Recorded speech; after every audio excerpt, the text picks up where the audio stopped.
Hey guys, I'm going to walk you through making the folding and dyeing. So this is a shirt for Toshi. It's got these cool whales on it.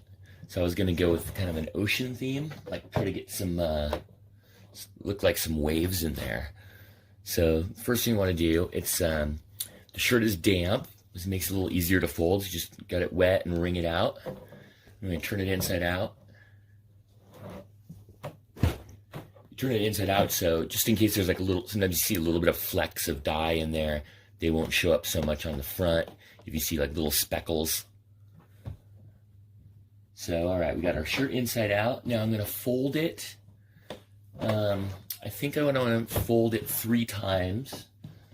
I have a repeating pattern going up, so I'm going to fold it like that. So now we got 3 layers of the shirt. Make sure it's nice and smooth.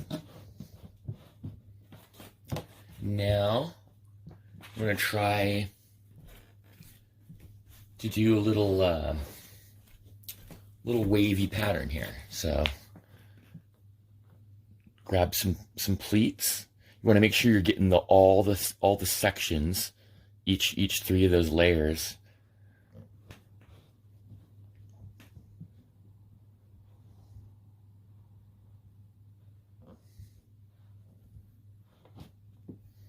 I'm just going to kind of go back and forth. See, I'm sort of waving up and down a little bit, like waves.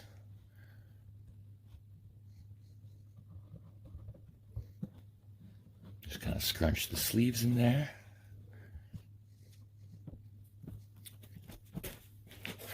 Now I want to take some kite string. Now I'm holding it flat with my hand while I'm pulling it tight. If you don't pull it flat, it'll collapse on you. So you want to just kind of hold it down with your hand while you're bringing these folds in tighter.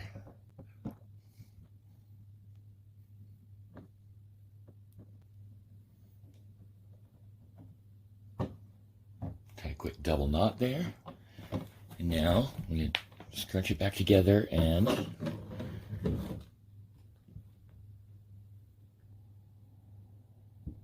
pull it nice and tight.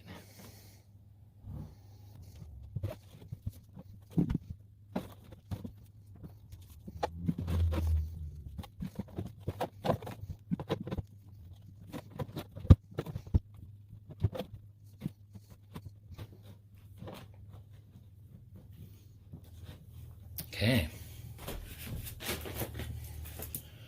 I'm going to cut that string.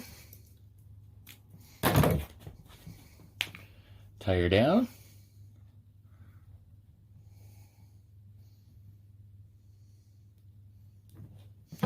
And she is ready for dyeing.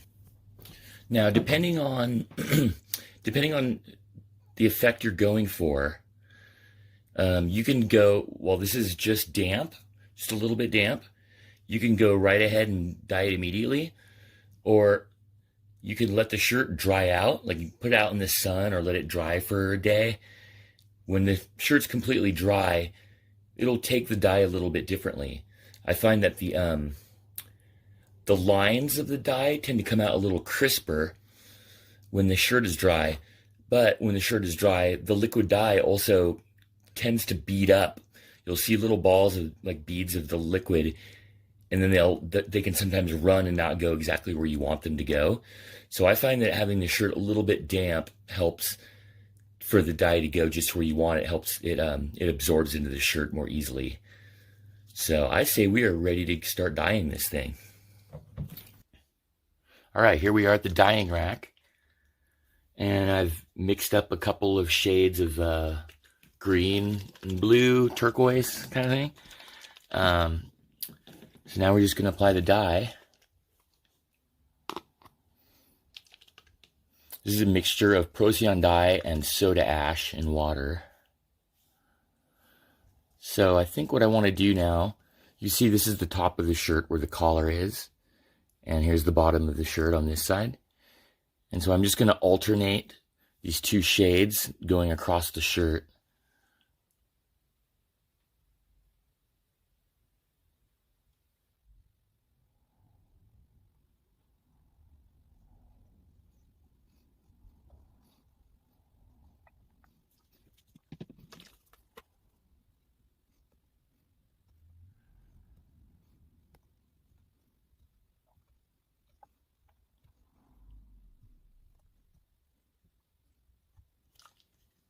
Now we'll flip it over and do the same thing.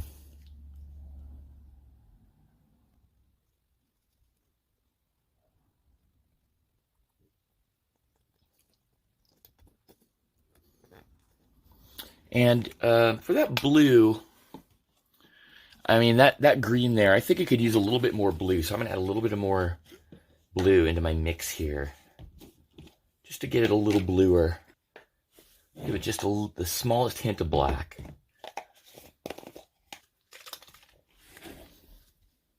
All right, let's see how this color came out.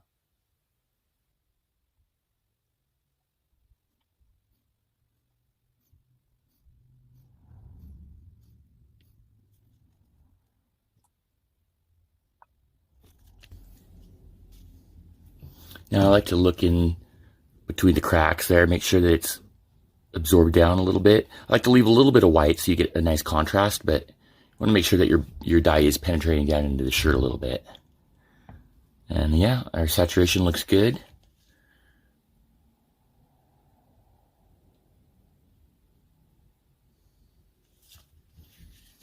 Look at the sides here. Little spots I missed here and there. Touch those up real quick. All right. And now we'll be back in 24 hours. Well, you won't be. I'll edit it, so you'll see it in just a second. But we're going to let this batch for about 24 hours. Actually, it'll go a little quicker because it's a pretty warm day today. The heat helps the dye to set faster, so it might be ready in 12 hours or less. If I pop it in my car, it'll be like a little oven in there. It'll go even quicker. So I will see you soon when we're ready to open. All right, let's unwrap it, shall we?